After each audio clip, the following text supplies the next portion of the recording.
হাসনাত আব্দুল্লাহরা প্রধানত ক্ষুব্ধ এ কারণে যে তারা মনে করছেন ওসমান হাদি একজন ভারতীয় আধিপত্যবাদ বিরোধী নেতা হয়ে উঠেছিলেন বলেই তার উপর এই হামলা, এবং সরাসরি হাসনাত আব্দুল্লাহ ওই প্রতিরোধ সমাবেশে বলেছেন যে ভারত বাংলাদেশকে ফিলিস্তিন বানাতে চায়, ভারতকে স্পষ্ট ভাষায় বলতে চায় যারা বাংলাদেশের সার্বভৌমত্ব, সম্ভাবনা, ভোটাধিকার ও মানবাধিকারকে বিশ্বাস করে না তাদের আশ্রয় প্রশ্রয় দিচ্ছেন। ভারতের যারা সেপারেটিস্ট আছে বাংলাদেশে আমরা তাদের আশ্রয় প্রশ্রয় দিয়ে যে 7 সিস্টার রয়েছে সেটাকে ভারত থেকে আলাদা করে দিব।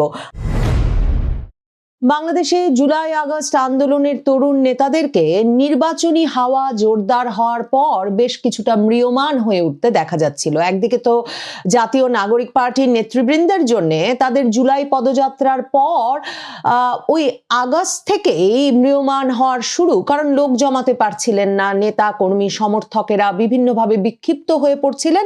আর নির্বাচনী প্রচারণা শুরু হওয়ার পর কে কোন আসনে দাঁড়াবেন সেটা নিয়েই যখন সন্দিহান, আর দাঁড়িয়ে ভোট পাবেন কি করে, বড় কোনো জোটে জায়গা না পেলে ভবিষ্যৎটা কি দাঁড়াবে, রাজনীতি এবং সংবাদ মাধ্যমের মনোযোগ পাওয়া, জাতীয় নাগরিক পার্টির জন্য এই দুই একরকম শেষ হতে বসেছে কিনা, এসব নিয়ে আলোচনা যখন তুঙ্গে, তখন ওসমান হাদির ওপর হামলার ঘটনা আবারও জুলাই আগস্ট আন্দোলনের নেতৃত্বকে সামনে নিয়ে এসেছে সংবাদ মাধ্যমের এবং বাংলাদেশের রাজনীতি। হাসনাত আব্দুল্লাহ জুলাই আগস্ট আন্দোলনের সবচেয়ে পরিচিত মুখদের একজন, সম্মুখ সারির এক নেতা, যিনি কিনা মানে এক রকমের চোখ পাকিয়ে হাত ঘুরিয়ে বক্তৃতা দিয়ে একটা ক্রোধ ক্ষোভের বহিঃপ্রকাশ ঘটিয়ে ভেঙে দেব, গুড়িয়ে দেব, উড়িয়ে দেব বলে 2024-এর জুলাই আগস্ট থেকে, বিশেষ করে আগস্টের পর থেকে বাংলাদেশের ঘরে ঘরে পরিচিত হয়েছেন। তিনি গত কয়েক সপ্তাহ ধরে বেশ ম্রিয়মাণ হয়ে পড়েছিলেন। সংবাদ মাধ্যমে খুঁজে খুঁজে তার খবর বের করতে হতো যে হাসনাত আব্দুল্লাহ কই গেল, এরকম করে খুঁজে সার্চ দিয়ে বের করলে দেখা যেত তিনি কুমিল্লায় তার এলাকায় গিয়ে উঠানে বৈঠক করছেন মা চাচিদের সঙ্গে, এবং বলছেন যে 500টা ভোটও যদি তিনি পান সেটাও তিনি মনে করেন অনেক বড় ব্যাপার। তিনি বলছেন যে আপনারা ছাড়া আমার আর কেউ নাই বলে গ্রামের মানুষকে জড়িয়ে ধরে ধরে কাঁদছেন। এসব ভিডিও, রিল বিভিন্ন সামাজিক যোগাযোগ মাধ্যমে হাসনাত আব্দুল্লাহকে খোঁজাখুঁজি করলে পাওয়া যাচ্ছে, কিন্তু মানে দৃশ্যতই স্পষ্টতই মনে হচ্ছিল যে জুলাই আগস্ট আন্দোলনের এই নেতাদের ওই যে ভেঙে দেব, গুড়িয়ে দেব, শেষ করে দেব, সেই দাপটটা, ক্রোধটা, ক্ষোভটা, রাগটা কমে আসছে। কিন্তু ওসমান হাদির ওপর হামলার ঘটনার পর আবারও ক্রুদ্ধ, ক্ষুব্ধ, রাগান্বিত তরুণ নেতারা সমবেত হচ্ছেন এবং তারা সংবাদ মাধ্যমের শিরোনাম হচ্ছেন, কারণ তারা প্রত্যেকেই বলছেন যে তাদেরও জীবনের হুমকি আছে এবং তারা জীবনের পরোয়া না করেই এই রাজনীতিতে দেশের কাজে এসেছেন, এবং তারা সবচেয়ে বড় যে কাজটাকে তাদের উদ্দেশ্য হিসেবে চিহ্নিত করেছেন সেটা হচ্ছে বাংলাদেশে তারা ভারতীয় আধিপত্যবাদের বিনাশ করে ছাড়বেন। ওসমান হাদির ওপর হামলার ঘটনার প্রতিবাদে ইনকিলাব মঞ্চ, ওসমান হাদির দল, তারা একটা সর্বদলীয় প্রতিরোধ সমাবেশের ডাক দিয়েছিল সোমবারে শহীদ মিনারে। সেখানে বিএনপি সংহতি জানিয়েছিল, তবে বিএনপির কোনো নেতা উপস্থিত হয়েছেন এমন খবর পাওয়া যায় নাই। তাছাড়া অন্য সকল দল, জামায়াতে ইসলামী, জাতীয় নাগরিক পার্টি, এনসিপি, এবি পার্টি, গণ অধিকার পরিষদ সহ সকল দলের নেতৃবৃন্দ সেখানে গিয়ে ভারতীয় আধিপত্যবাদের বিরুদ্ধে তাদের সংগ্রাম চূড়ান্ত পর্যায়ে নিয়ে যাওয়ার সিদ্ধান্ত নিয়েছেন, একত্রে শপথও গ্রহণ করেছেন। সেখানে যেই কথাটা বলে বাংলাদেশে ভারতের সংবাদ মাধ্যম জুড়ে মানে শিরোনাম হয়েছেন হাসনাত আব্দুল্লাহ, সেটা হচ্ছে তিনি সরাসরি বলেছেন যে ভারত যদি উস্কানি বন্ধ না করে তাহলে ভারতের 7 সিস্টার্সের মানে উত্তর পূর্বাঞ্চলীয় 7 রাজ্যের সেপারেটিস্টদের, বিচ্ছিন্নতাবাদী সংগঠনগুলোকে আশ্রয় প্রশ্রয় দিয়ে হাসনাত আব্দুল্লাহ বলছেন তারা ভারত থেকে ওই 7 সিস্টার্সকে আলাদা করে ছাড়বেন। আমার ভাই হাদি যে অনন্তকালের উদ্দেশ্যে যাত্রা করেছে, আমার ভাই হাদিকে আর খুঁজে পাওয়া যাবে না। কথা স্পষ্ট করে বলে দিতে চাই, ভারতের যারা সেপারেটিস্ট আছে বাংলাদেশে আমরা তাদেরকে আশ্রয় প্রশ্রয় দিয়ে যে সেভেন সিস্টার রয়েছে সেটাকে বাংলাদেশ থেকে, ভারত থেকে আলাদা করে দিব।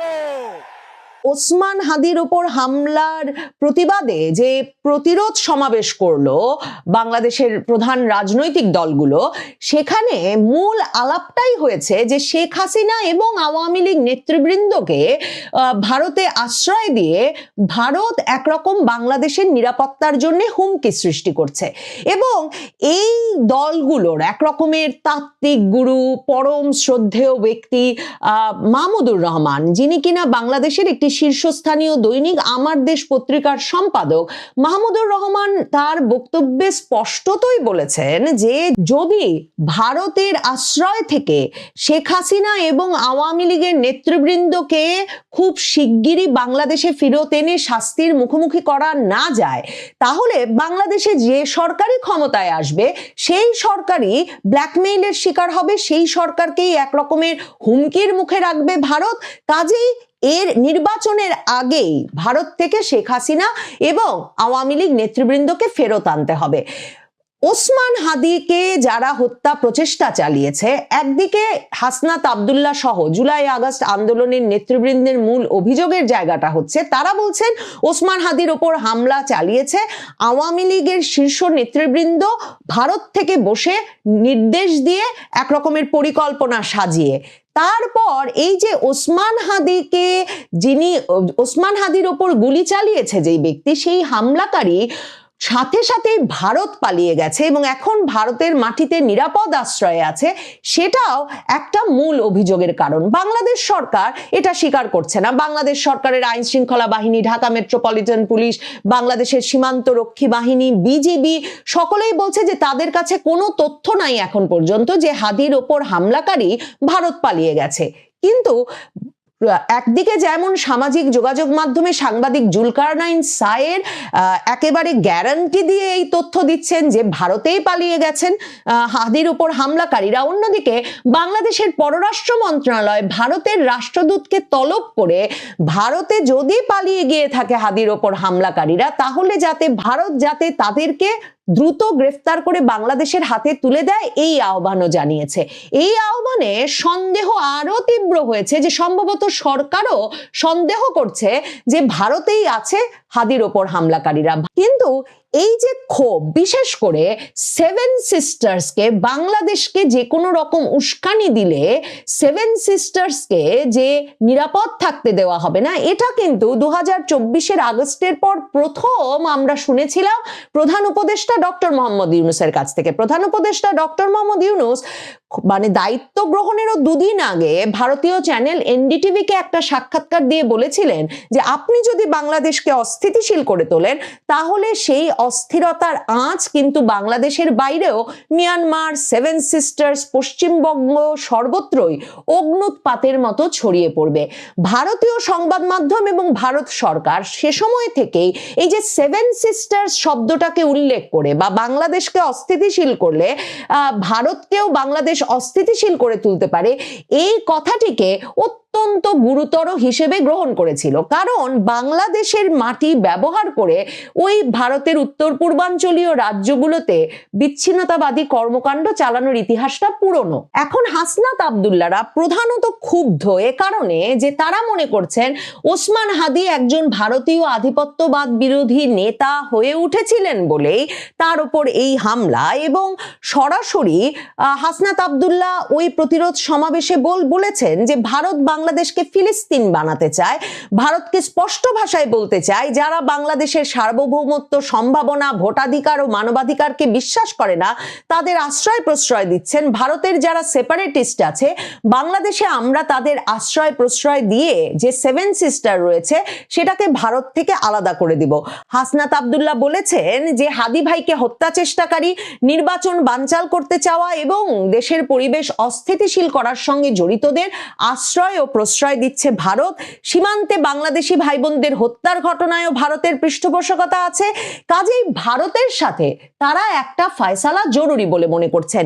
এই প্রতিরোধ সমাবেশ থেকে যে সর্বদলীয় শপথ পাঠ করান আমার দেশ সম্পাদক মাহমুদুর রহমান, সেখানে কিন্তু সরাসরি আমার দেশ সম্পাদক বলেছেন যে 25শে ডিসেম্বরের মধ্যে ভারত যদি শেখ হাসিনা সহ আওয়ামী লীগ নেতৃবৃন্দকে ফেরত না দেয়, তাহলে 26শে ডিসেম্বর তারা ঢাকায় মহাসমাবেশ করবেন, যাতে ভারত থেকে হাসিনাকে ফিরিয়ে আনার পরবর্তী কর্মসূচি তারা ঘোষণা করতে পারেন। এবং ওই প্রতিরোধ সমাবেশ মূলত ভারতীয় আধিপত্যবাদের বিরুদ্ধে এক প্রতিরোধ সমাবেশে পরিণত হয়। এবং সেখানে আমার দেশ সংবাদক বলেন যে ভারত বাংলাদেশের বিরুদ্ধে অঘোষিত যুদ্ধ ঘোষণা করেছে, এর বিরুদ্ধে জাতিসংঘের সাধারণ পরিষদ এবং সিকিউরিটি কাউন্সিলে আমাদের অবিলম্বে যেতে হবে।